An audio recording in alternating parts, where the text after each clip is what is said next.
She is courageous, she is fierce, and she is a tremendous warrior for the transgender community. Sue truly understands the most intrinsic and essential aspect of advocacy.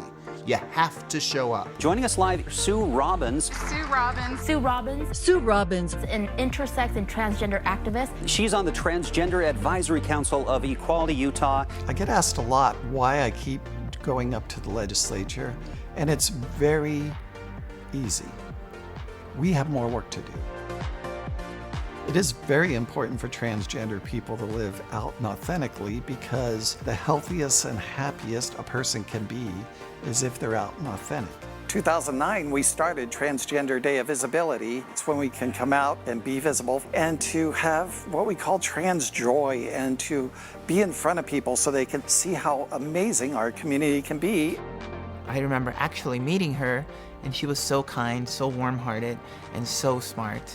Sue not only connects the transgender community, the non-binary, intersex communities, but she connects us to important voices in our state, like lawmakers. My interest that I had shown during the non-discrimination bill, along with the networking and the connections I had, just started to make me realize that I could be a voice and give value back to the community. Sue understands that education and proximity are essential to opening up hearts and minds. She represents herself and the transgender community to many people who are fearful and suspicious about her existence, and yet she does it with such poise, grace, and courage.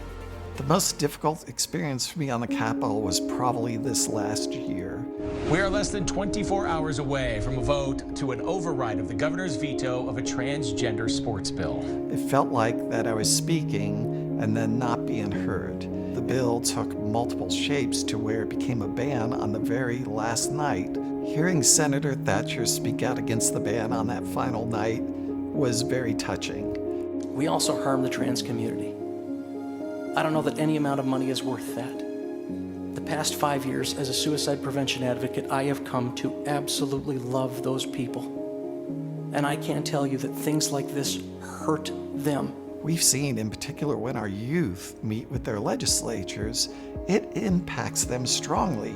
They get to see the reality of our lives, and they get to see the human side of that, and that is what touches hearts and minds. You have the right to express your identity. There's still a lot more learning to do when it comes to the trans community. And I think that's why it's so important to have Sue up on Capitol Hill, so that lawmakers can understand that Sue is just a person, that she has all the same concerns and issues and thoughts and feelings as the rest of their constituents. I think most people would lose steam, would lose speed with just the incredible amount of opposition that she has had to fight through. It is such a privilege for me to be able to walk and stand by your side as we advocate for the transgender community up on Capitol Hill. Thank you so much for your passion and for your love and for your friendship. So for all my transgender youth out there, the world is there for you to live. And the world is going to be touched by you, and the world's going to be educated by you. We love you. I love you. It is our time to be heard and create change. It is our time to raise our voices. It is our time.